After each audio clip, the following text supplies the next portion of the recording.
Steve jobs से। Walter Isaacson इस book के ऑथर को जब पता लगा कि स्टीव जॉब्स कैंसर के लास्ट स्टेज में हैं, तब जाकर वे स्टीव जॉब्स की बायोग्राफी लिखने को तैयार हुए।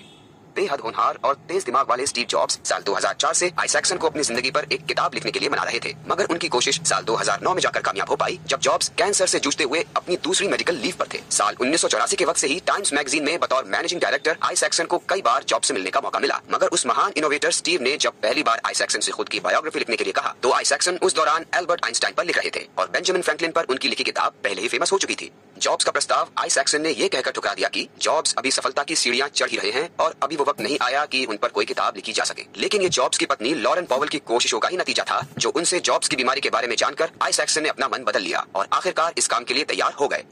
बचपन।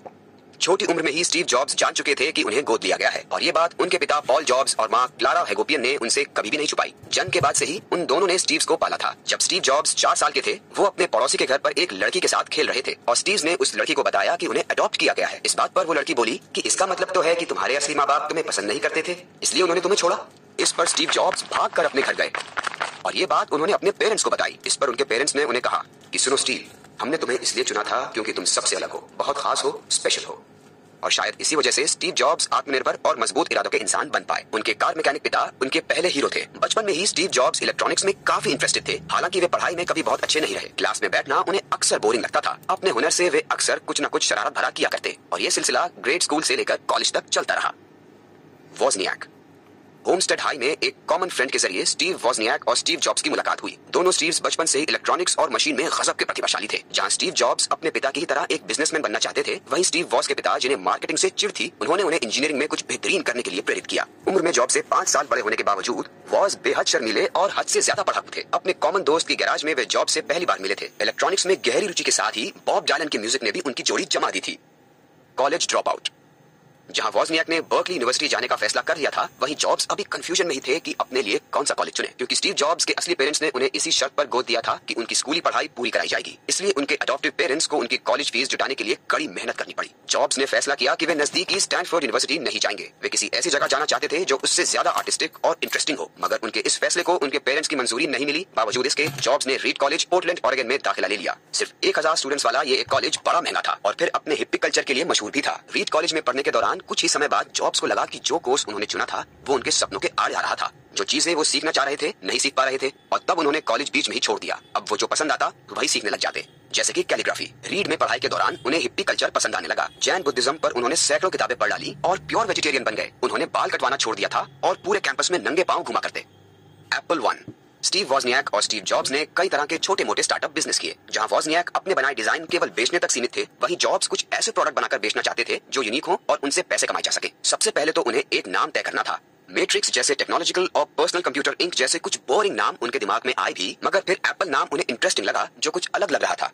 इस नाम को चुने जाने की वजह सिर्फ ये नहीं थी कि जॉब्स एक एप्पल फार्म में घूमकर आए थे, बल्कि सुनने में एप्पल कंप्यूटर नाम बड़ा मजेदार और शानदार लग रहा था।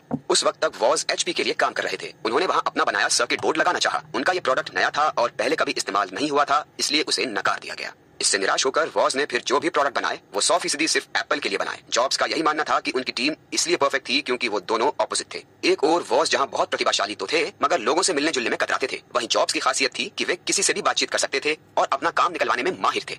एक कंप्यूटर स्टोर का मालिक पॉल टेरेल उनका पहला ग्राहक बना। उसने उन्हें $500 पर पीस के हिसाब से 50 सर्किट बोर्ड का ऑर्डर दिया। क्रेमर इलेक्ट्रॉनिक्स के मैनेजर को विश्वास में लेकर उससे $25,000 का उधार लेने के बाद जॉब्स, वॉज और उनकी बहन पैटी अपनी पूर्व प्रेमिका एलिजाबेथ होम्स और एक दोस्त डैनियल कोटके के साथ मिलकर काम में जुट गए और इस तरह लॉस एल्टोस में जॉब्स के घर की गैराज से एप्पल की शुरुआत हुई।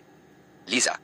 पूरे 5 साल तक क्रिसन ब्रेनन के साथ जॉब्स कभी हाँ कभी ना वाले रिश्ते में बंधे रहे। एप्पल की शुरुआत बहुत सफल रही। जॉब्स अब अपने माँ बाप का घर छोड़कर क्यूपर्टिनो से एक $600 वाले रेंटेड घर में रहने लगे थे। ब्रेनन अब उनकी जिंदगी में वापस आ चुकी थी। दोनों अब साथ रहने लगे थे। जब दोनों ही अपने 23वें साल में थे, ब्रेनन जॉब्स के बच्चे की माँ बनने वाली थी। हालांकि जॉब्स का सारा ध्यान सिर्फ अपनी कंपनी पर था। वे अभी घर गृहस्थी में बंधना नहीं चाहते थे। ब्रेनन और उनके बीच अब झगड़े शुरू हो गए थे। इस बच्चे का आना उनके रिश्ते में खटास पैदा कर रहा था। जॉब्स के मन में कभी भी शादी का ख्याल नहीं था और उन्होंने इस बच्चे का पिता होने से भी इनकार कर दिया।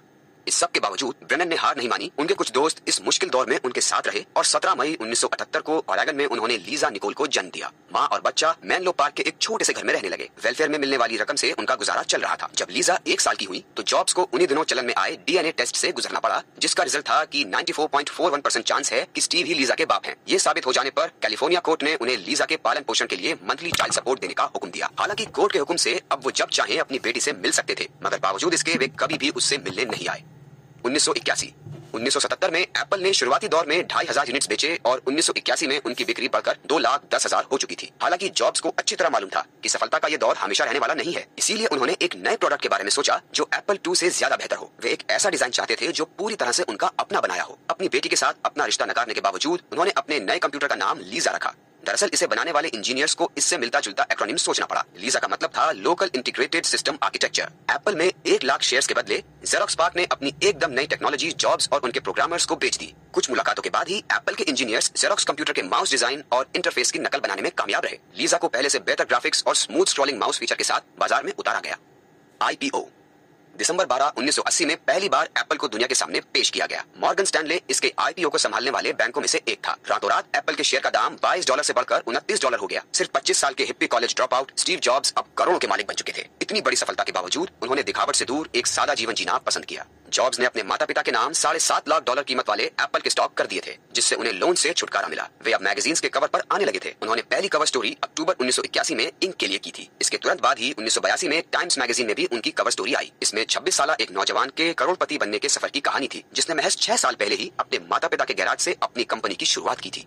मैकिंटॉश अपने आक्रामक व्यवहार के चलते जॉब्स लीजा प्रोजेक्ट से जबरन हटा दिए गए थे। इसी दौरान जेफ रस्किन नामक एप्पल के एक इंजीनियर एक ऐसा बेहद सस्ता कंप्यूटर बनाने में जुटे थे जिसे कोई भी खरीद सकता था, और अपने इस प्रोजेक्ट का नाम उन्होंने मैकिंटॉश रखा, जो उनके पसंदीदा सेब की एक किस्म का नाम था। अब क्योंकि जॉब्स लीजा वाला प्रोजेक्ट खो चुके थे, तो उनका सारा ध्यान रस्किन के प्रोजेक्ट पर लगा रहा। रस्किन का सपना एक ऐसा सस्ता कंप्यूटर बनाने का था जो स्क्रीन और कीबोर्ड के साथ महज $1,000 की लागत का हो। जॉब्स ने उनसे कहा कि वे सिर्फ मैकिंटॉश बनाने पर ध्यान दें और कीमत की फिक्र ना करें, मगर रस्किन मैकिंटॉश पर काम पूरा नहीं कर पाए। पर सहयोग से जॉब्स ने एक दूसरा इंजीनियर ढूंढकर उसकी मदद से ऐसा डिवाइस बनाया जो कुछ महंगे मगर पहले से बेहतर माइक्रोप्रोसेसर पर काम कर सके। मैक लीजा से भी बेहतर माउस और ग्राफिक इंटरफेस के साथ बाजार में उतरा। जॉब्स न केवल एक तेज दिमाग वाले इंजीनियर थे, बल्कि एक एक्स्ट्राऑर्डिनरी डिजाइनर भी थे। उनके लिए प्रोडक्ट डिजाइन किसी कला से कम नहीं था। सिंपल इज सोफिस्टिकेटेड, यही मैक और एप्पल का मोटो था। वे चाहते थे कि मैक एक छोटे से पैकेज में आ सकने लायक हो जो अंदर बाहर से बेहद आधुनिक लगे। इसके अलावा उन्होंने मैक के विंडोज, आइकॉन्स, फॉन्ट्स और बाहरी पैकेजिंग की डिजाइन पर भी खास ध्यान दिया था। अनगिनत प्रपोजल और रिविजन्स के बाद जॉब्स ने अपनी पूरी डिजाइन टीम के एक पेपर पर सिग्नेचर करवाए। इन सभी 50 सिग्नेचर्स को हर मैकिंटॉश कंप्यूटर के अंदर खुदवाया गया। मैक के डिजाइन और टेक्नोलॉजी की खुशी का एक जश्न मनाया गया। माइक्रोसॉफ्ट बिल गेट्स और स्टीव जॉब्स ने मिलकर एक एग्रीमेंट किया। ये एग्रीमेंट मैकिंटॉश को माइक्रोसॉफ्ट सॉफ्टवेयर के साथ तैयार करके बाजार में लाने के बारे में था, और शर्त थी कि प्रोग्राम में एप्पल का लोगो जरूर रहेगा। लेकिन ये साझेदारी टिक नहीं पाई। इस मुद्दे पर बातचीत के दौरान जॉब्स और गेट्स की अक्सर बहस हो जाया करती थी। गेट्स का बैकग्राउंड जॉब से बिल्कुल अलग था। उनके पिता वकील थे और माँ एक सिविक लीडर थी।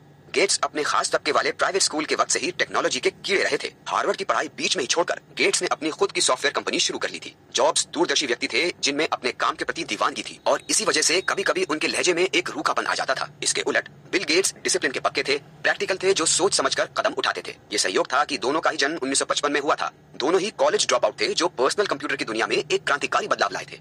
गेट्स माइक्रोसॉफ्ट सॉफ्टवेयर को अलग अलग तरह के प्लेटफॉर्म में खोलना चाहते थे, मगर जॉब्स चाहते थे कि एप्पल के लिए अलग से कुछ खास सॉफ्टवेयर रहे। उनका ये मतभेद चलता रहा और आखिरकार उनके इस मतभेद का फायदा IBM के पर्सनल कंप्यूटर्स को हुआ। माइक्रोसॉफ्ट ने पहले अपना ऑपरेटिंग सिस्टम DOS निकाला और बाद में विंडोज 1.0 पर जॉब्स ने कहा था, माइक्रोसॉफ्ट की समस्या यह है कि उनके अंदर क्रिएटिविटी की कमी है। उनके आइडियाज ना तो असली होते हैं, ना ही उनके प्रोडक्ट में कोई कल्चर होता है।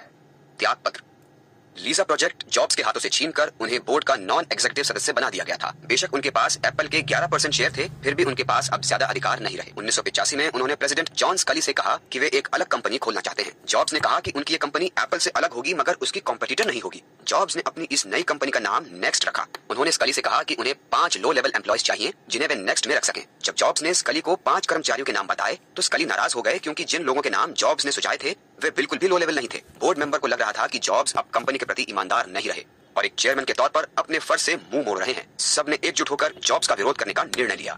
मीडिया में इस बात की चर्चा जोर शोर से होने लगी कि जॉब्स को चेयरमैन के पद से निकाला जा रहा है, मगर त्यागपत्र का ख्याल उनके मन में तब से ही था जब उन्होंने नेक्स्ट के बारे में सोचा था। आखिर में उन्होंने एग्जीक्यूटिव मार्क मर्कुला को अपना त्यागपत्र मेल कर दिया। जॉब्स के त्यागपत्र की ये कुछ पंक्तियां थीं। अब कंपनी एक ऐसा रवैया दिखाती नजर आ रही है जो मेरे और मेरे न्यू वेंचर के लिए सेफ नहीं लग रहा है। जैसा कि आप जानते हैं कि कंपनी की नई गाइडलाइंस में मेरे लिए करने को कुछ अधिक नहीं बचा। यहाँ तक कि रेगुलर मैनेजमेंट रिपोर्ट पर भी मेरा कोई अधिकार नहीं रह गया है।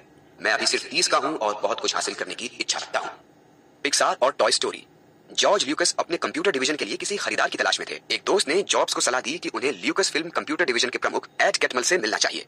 जॉब्स टेक्नोलॉजी के साथ आर्ट को मिलाने में बहुत ज्यादा इंटरेस्टेड थे। जब वे डिवीजन गए तो वहां का काम देखकर पूरी तरह हैरान रह गए। डिवीजन मुख्य रूप से डिजिटल इमेजेस के लिए सॉफ्टवेयर और हार्डवेयर बेच रहा था। दूसरी तरफ यहाँ पर एनिमेटर्स थे जो शॉर्ट फिल्म्स बनाया करते थे। इस छोटी सी एनिमेशन टीम के मुखिया थे जॉन लेस्टर। जॉब्स ने तुरंत ही ये डील पक्की कर ली और 70% शेयर उनके हो गए। इसी डिवीजन का सबसे खास प्रोडक्ट था पिक्सार इमेज कंप्यूटर और इसलिए नई कंपनी का नाम भी पिक्सार रखा गया। इसके 3D ग्राफिक इमेजिंग सॉफ्टवेयर में डिज्नी ने बहुत रुचि दिखाई। उन दिनों डिज्नी का एनिमेशन डिपार्टमेंट बुरी हालत में था। पिक्सार का सॉफ्टवेयर पहली बार डिज्नी के लिटिल मरमेड में इस्तेमाल किया गया। इसी बीच जॉन लेस्टर और जॉब्स मिलकर एक ऐसी कहानी सोच रहे थे जो बेजान चीजों की भावनाओं के बारे में हो। लेस्टर एक होनहार एनिमेटर थे जो कैलिफोर्निया इंस्टीट्यूट ऑफ आर्ट से पढ़कर निकले थे। जब टॉय स्टोरी को बेशुमार सफलता मिली तो एक असमंजस पैदा हुआ कि ये डिज्नी की फिल्म है या जॉन लेस्टर की। तब जॉब्स डिज्नी के साथ टॉय स्टोरी और बाकी की एनिमेशन फिल्मों में मालिकाना हक में बराबर की हिस्सेदारी के लिए तैयार हो गए।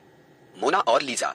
सन 1980 से ही जॉब्स गुपचुप तरीके से अपने असली माँ बाप की तलाश में जुटे हुए थे और इसके लिए उन्होंने जासूसी सेवा की मदद ली और आखिरकार उन्होंने अपनी असली माँ को ढूंढ निकाला। उनकी माँ का नाम जोआन स्कीबल था और वो लॉस एंजलिस में रहती थी। जोआन स्टीव के असली पिता अब्दुल फतेह जंदली से अलग रहती थी जो कि एक सीरियन थे। उनकी शादी सफल नहीं रही थी मगर उन्होंने जॉब्स को बताया कि मोना सिम्पसन नाम की उनकी एक हाफ सिस्टर भी है। जॉब्स मोना से न्यूयॉर्क में मिले। उन्हें जानकर बहुत खुशी हुई कि वो एक नॉवेलिस्ट हैं। दोनों ही आर्ट में गहरी दिलचस्पी रखते थे और यही वजह थी कि उनके बीच एक गहरा रिश्ता बन गया। जॉब्स ने मोना को उनकी बुक रिलीज में भी मदद की। दोनों एक दूसरे को बहुत पसंद करते थे और उनके बीच मजबूत दोस्ती का रिश्ता बन गया। इसी बीच जॉब्स ने क्रिसन ब्रेनन और लीजा के लिए एक घर खरीदा जहाँ वे दोनों रहने लगी। जब लीजा वहाँ होती तो जॉब्स बीच बीच में मिलने आते। जॉब्स ने कहा था, मैं पिता नहीं बनना चाहता था इसलिए मैं नहीं था।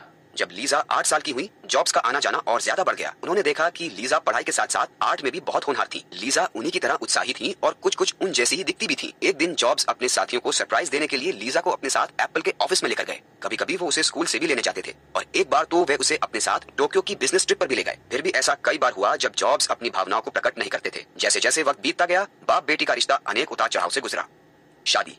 अक्टूबर 1989 में जॉब्स की मुलाकात लॉरेन पॉवल से हुई। जॉब्स को स्टैनफोर्ड यूनिवर्सिटी में लेक्चर के लिए इनवाइट किया गया था और पॉवल तब नई नई बिजनेस स्कूल ग्रेजुएट थी। वे दोनों लेक्चर के दौरान साथ बैठे थे। जॉब्स पहली नजर में ही पॉवल के प्रति आकर्षित हो गए थे। उन्होंने आपस में कुछ देर बातचीत की और फिर जॉब्स ने उन्हें डिनर के लिए इन्वाइट कर लिया। लॉरेन पॉवल एक स्मार्ट, आत्मनिर्भर और पढ़ी लिखी औरत थी। उनका सेंस ऑफ ह्यूमर गजब का था और वे शाकाहारी थी। जॉब्स इससे पहले कई औरतों को डेट कर चुके थे मगर पॉवल से उन्हें सच में प्यार हो गया था। दिसंबर 1990 में वे दोनों छुट्टियां बिताने के लिए हवाई गए। क्रिसमस पर जॉब्स ने पॉवल को शादी के लिए प्रपोज किया और फिर मार्च 18, 1991 में योसेमिटी नेशनल पार्क में दोनों शादी के बंधन में बंध गए। उस वक्त जॉब्स 36 साल के थे जबकि पॉवल 27 की थी। करीब 50 लोग इस शादी में शामिल हुए थे जिनमें जॉब्स के पिता और उनकी बहन मोना भी थी। शादी के बाद ये जोड़ा पोलो ऑल्टो के एक 2 स्टोरी फ्लैट में शिफ्ट हो गया था। स्टीव और लॉरेन के 3 बच्चे हैं, पॉल रीड, एरिन सिएना और ईव। रिस्टोरेशन।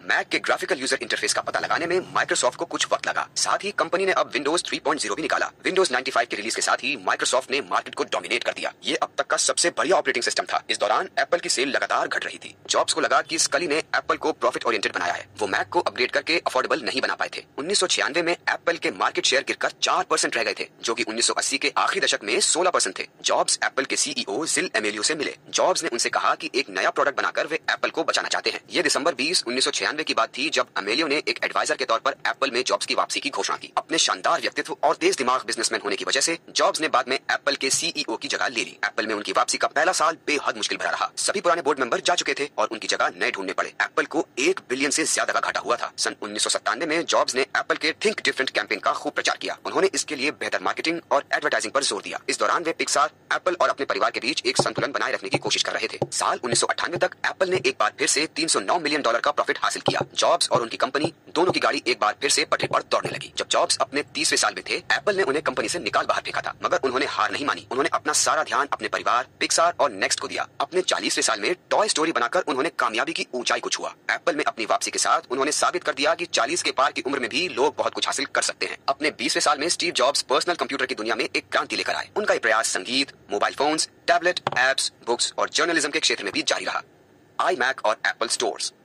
साल 1998 में जॉब्स ने मैकिंटॉश को iMac के साथ री इन्वेंट किया। एक बार फिर उन्होंने प्रोडक्ट बनाया जो मॉनिटर और कीबोर्ड के साथ एक मुकम्मल कंप्यूटर था। iMac को पूरी तरह से एक होम कंप्यूटर के रूप में बनाया गया था। जॉब्स ने प्रोडक्ट की लॉन्चिंग मैकिंटॉश के साथ एक नए तरह के थिएटर में की थी। iMac को भी उन्होंने इसी तरह लॉन्च किया। $1299 की कीमत का iMac एप्पल का हाथों हाथ बिकने वाला प्रोडक्ट बन गया था। 1999 में शहर की प्रमुख सड़कों या फिर किसी भी मॉल में एक भी टेक स्टोर नहीं था। जॉब्स ने सोचा आप तब तक कोई नया इन्वेंशन मार्केट में नहीं ला सकते जब तक कि आपकी पहुंच खरीदारों तक ना हो। तब उन्हें एप्पल के रिटेल स्टोर खोलने का विचार सूझा। एक दिन उनके एक साथी ने उनसे पूछा, क्या एप्पल भी गैट की तरह एक बड़ा ब्रांड है? जॉब्स ने जवाब दिया कि एप्पल उससे भी बड़ा ब्रांड है। सबसे पहले एप्पल स्टोर मई 2001 में वर्जीनिया में खोला गया। सफेद रंग के काउंटर और वुडन फ्लोर वाले इस स्टोर में एप्पल के सभी प्रोडक्ट थे। साल 2004 तक एप्पल ने रिटेल इंडस्ट्री में $1.2 बिलियन के मुनाफे के साथ एक रिकॉर्ड बना लिया था। 2006 में एप्पल का 5वां एवेन्यू स्टोर मैनहट्टन में खोला गया। इसमें जॉब्स के trademark minimalist design from glass cube से लेकर स्टेयरकेस तक थे। साल 2011 आते आते पूरी दुनिया में एप्पल के 326 स्टोर खुल चुके थे। iTunes और iPod। साल 2000 में अमेरिका में 320 मिलियन के करीब ब्लैक सीडी बिकी। लोग सीडी से गाने अपने कंप्यूटर में डालते थे। जॉब्स म्यूजिक की दुनिया में भी कुछ नया करना चाहते थे। हालांकि उन्होंने मैक को सीडी बर्नर के साथ बनाया था, मगर फिर भी वे कोई और आसान तरीका सोच रहे थे जिससे गाने सुनने के लिए म्यूजिक आसानी से कंप्यूटर में ट्रांसफर किया जा सके। उस वक्त जो विंडोज का मीडिया प्लेयर था वो जॉब्स को बहुत कॉम्प्लिकेटेड लगा। इसी दौरान एप्पल के 2 पुराने इंजीनियरों ने साउंड जैम नाम के एक म्यूजिक सॉफ्टवेयर को तैयार किया। एप्पल ने उन्हें वापस कंपनी में लिया और साउंड जैम को री इन्वेंट करने के बाद iTunes बनाया। जॉब्स ने iTunes को जनवरी 2001 में इस स्लोगन के साथ लॉन्च किया, रिप मिक्स बर्न। जॉब्स ने सोचा म्यूजिक प्ले करने के लिए एक ऐसा पोर्टेबल डिवाइस हो जिसे iTunes के साथ पार्टनर किया जा सके। जब वे जापान में थे तब उन्हें एक नए प्रोडक्ट के बारे में पता चला जिसे तोशिबा बना रहा था। सिल्वर कॉइन जितना छोटा ये डिवाइस 5 GB यानी 1000 गाने तक स्टोर कर सकता था। ये डिवाइस तोशिबा ने बना तो लिया था, मगर उसका सही उपयोग जॉब्स को पता था। और हमेशा की तरह जॉब्स चाहते थे कि जो भी एप्पल प्रोडक्ट बने वो इस्तेमाल में आसान हो। उन्होंने सोचा चूंकि iPod पहले से ही छोटा था तो प्लेलिस्ट को कंप्यूटर के साथ बनाया जाए। तब iPod को iTunes की मदद से सिंक किया जा सकता था। इसके बाद गानों के कॉपीराइट और iTunes स्टोर्स के लिए जॉब्स कुछ बड़ी म्यूजिक कंपनियों से मिले। कैंसर। ये अक्टूबर 2003 की बात थी जब स्टीव जॉब्स को पता चला कि उन्हें कैंसर है। उन्हें पहले एक बार किडनी स्टोन हो चुका था, इसलिए तसल्ली के लिए वे कैट स्कैन के लिए गए थे। मगर जांच करने पर डॉक्टर को पता लगा कि उनके पैंक्रियाज में ट्यूमर था। जॉब्स की बायोप्सी की गई जिससे पता चला कि ट्यूमर निकालकर कैंसर को शरीर में फैलने से रोका जा सकता है। मगर जॉब्स सर्जरी कराना नहीं चाहते थे। इसके बदले उन्होंने पूरी तरह से वेजिटेरियन होकर एक्यूपंक्चर इलाज का सहारा लिया। हालांकि उनकी पत्नी और दोस्त उन्हें सर्जरी करवाने के लिए मनाते रहे कि उन्हें सच में ऑपरेशन की जरूरत है। ये बात समझने में उन्हें 9 महीने लगे। जुलाई 2004 में जॉब्स ने अपना दूसरा कैट स्कैन करवाया। ट्यूमर बढ़ चुका था। मजबूरन उन्हें सर्जरी करवानी पड़ी और इसमें उनके पैंक्रियाज का एक हिस्सा निकाल दिया गया। वे सितंबर से वापस अपने काम पर जाना चाहते थे, मगर बदकिस्मती से उनका कैंसर पूरी तरह उनके शरीर में फैल चुका था। जॉब्स की कीमोथेरेपी चलती रही। जब उन्हें स्टैनफोर्ड में कमेंसमेंट एक्सरसाइज के लिए इनवाइट किया गया तो जॉब्स ने अपने कैंसर के ठीक हो जाने की घोषणा की। साल 2005 में उनकी पत्नी ने उनके जन्मदिन पर एक सरप्राइज पार्टी रखी। उन्होंने अपना 50वां जन्मदिन अपने परिवार, दोस्तों और साथियों के साथ मिलकर मनाया। आईफोन। सारी दुनिया iPod की दीवानी हो गई थी। साल 2005 तक ये एप्पल का कुल 45% रेवेन्यू कमा रहा था और हमेशा की तरह जॉब्स कुछ और इनोवेट करने में लगे थे। उन्होंने अपना ये तर्क बोर्ड के सामने रखा कि जो कभी डिजिटल कैमरे के साथ हुआ वो iPod के साथ भी हो सकता है। इस समस्या से निपटने के लिए एप्पल को अपना खुद का फोन बनाना जरूरी था जिसमें इनबिल्ट कैमरे के साथ साथ म्यूजिक प्लेयर भी हो। उन्होंने इस बारे में सोचा और मोटोरोला के साथ टाई अप करने के लिए नेगोशिएट किया, मगर जॉब्स पूरी तरह संतुष्ट नहीं हो पाए। उन्हें मार्केट में उपलब्ध एक भी सेलफोन पसंद नहीं आया। इसके अलावा जॉब्स अपने फोन के लिए एक पोटेंशियल मार्केट भी सोच रहे थे। जॉब्स किसी को जानते थे जो माइक्रोसॉफ्ट के लिए टैबलेट पीसी बना रहा था। जो इंजीनियर इसे बना रहा था वो इसके बारे में क्लासिफाइड जानकारी दे रहा था। माइक्रोसॉफ्ट का टैबलेट स्टाइलस के साथ आता था, लेकिन जॉब्स ने अपने इंजीनियर से पूछा कि क्या वे ऐसा एप्पल प्रोडक्ट बना सकते हैं जिसमें टच स्क्रीन हो। जब आईफोन का डिजाइन तैयार करके उनके सामने पेश किया गया, जॉब्स ने कहा यही फ्यूचर है। कैंसर की वापसी। 2008 तक जॉब्स का कैंसर बुरी तरह उनके शरीर में फैल चुका था। असहनीय दर्द के अलावा उन्हें ईटिंग डिसऑर्डर से भी जूझना पड़ रहा था। जॉब्स को जवानी के दिनों में अक्सर खाली पेट रहने और एक्सट्रीम डाइट की आदत थी। कैंसर की लाइलाज बीमारी में भी वे खाने के प्रति लापरवाह थे। उस साल जॉब्स का वजन लगभग 40 पाउंड घट गया था। जब वे आईफोन 3G को दुनिया के सामने लेकर आए तो मीडिया ने उनके वजन कम होने पर ज्यादा इंटरेस्ट दिखाया। सिर्फ महीने भर में ही एप्पल के स्टॉक घटने लगे थे। आखिरकार जॉब्स को जनवरी 2009 में मेडिकल लीव पर जाना पड़ा। उसके 2 महीने बाद ही उनका लिवर ट्रांसप्लांट का ऑपरेशन हुआ। उनके लिवर में ट्यूमर पाया गया और डॉक्टर इस बात से और चिंतित हो गए थे। जॉब्स के मेडिकल लीव पर जाने पर एप्पल के मैनेजमेंट में कुछ अरेंजमेंट किए गए। धीरे धीरे स्टॉक प्राइस कुछ सुधरे। एक कॉन्फ्रेंस कॉल के दौरान ऑपरेशन मैनेजर टिम कुक ने कहा, हमें इस बात का यकीन है कि हम इस दुनिया में सिर्फ महान प्रोडक्ट बनाने के लिए हैं और ये हमेशा होता रहेगा। यहाँ कौन क्या काम कर रहा है इस बात की परवाह किए बगैर हमारा सारा ध्यान सदा इनोवेटिंग पर रहा है। ये वैल्यूज कंपनी के साथ इस कदर जुड़े हुए हैं कि एप्पल हमेशा बेहतरीन करता रहेगा। जॉब्स हालांकि बीमारी में भी शांत नहीं थे। उनका जुझारूपन अभी कायम था। साल 2010 में वे ठीक होकर फिर से एप्पल आने लगे थे। कैंसर भी उन्हें रोक नहीं पाया और उन्होंने iPad के बाद iPad 2 और iCloud डेवलप किया। आखिरी बोर्ड मीटिंग।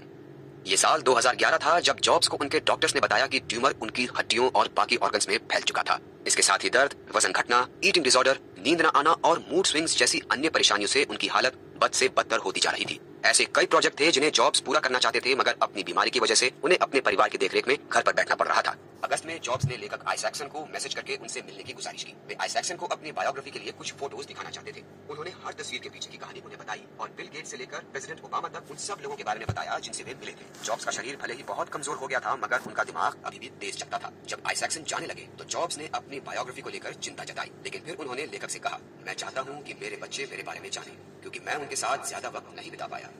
मैं चाहता हूँ कि जो कुछ भी मैंने किया वे उसके बारे में जाने। एक वजह और भी है, जब मैं नहीं रहूंगा तो लोग मेरे बारे में लिखना चाहेंगे। हालांकि वे मेरे बारे में कुछ नहीं जानते, तो जो कुछ भी लिखा जाएगा सब गलत होगा। इससे बेहतर है कि मैं अपनी बात खुद ही कह सकूं। जॉब्स की आखिरी बोर्ड मीटिंग 24 अगस्त 2011 को थी। उन्होंने इस मीटिंग में वो लेटर पढ़ा जिसे वो हफ्तों से रिवाइज कर रहे थे। इसमें लिखा था, मैं हमेशा से ही कहता आया हूँ कि कभी अगर मैं एप्पल के सीईओ की हैसियत से अपना फर्ज और इस कंपनी की उम्मीदों पर खरा उतरने लायक ना रह पाऊं, तो ये बात आप लोगों को सबसे पहले मैं खुद बताऊंगा। और अफसोस की बात है कि वो दिन आज आ गया है। नतीजा, स्टीव जॉब्स अपनी पसंद में इंटेंस हो सकते थे। उनके साथी उनके लिए या तो हीरो थे या फिर एकदम निकम्मे। इसी तरह उनके प्रतिद्वंदी भी उनकी नजरों में या तो अव्वल थे या एकदम नाकारा। यही नहीं, वे हद से ज्यादा ईमानदार थे। उनके अधीन काम करने वालों के अनुसार वे सीधी और सच्ची बात करते थे। जॉब्स हर काम में अपना दखल देते थे। स्वभाव से वे कंट्रोलिंग थे। मैक का ऑपरेटिंग सिस्टम वे खासतौर पर सिर्फ एप्पल के लिए ही चाहते थे। हालांकि उनके फैसले से माइक्रोसॉफ्ट को फायदा पहुंचा था, लेकिन जॉब्स अपने प्रोडक्ट्स को बेहतर से बेहतरीन बनाने पर जोर देते थे। प्रोडक्ट के डिजाइन से लेकर कस्टमर के अनुभव तक में उन्हें अपना दखल चाहिए था। उनका लक्ष्य हमेशा सिर्फ और सिर्फ परफेक्शन था। कंज्यूमर क्या चाहता है, इससे ज्यादा वे इस बात का ख्याल रखते थे कि मार्केट में आने वाला सबसे पहला प्रोडक्ट सिर्फ उनका हो। उनकी मौजूदगी में एप्पल इनोवेशन में हमेशा सबसे आगे रहा। जैसा कि कंपनी का मोटो रहा है, थिंक डिफरेंट।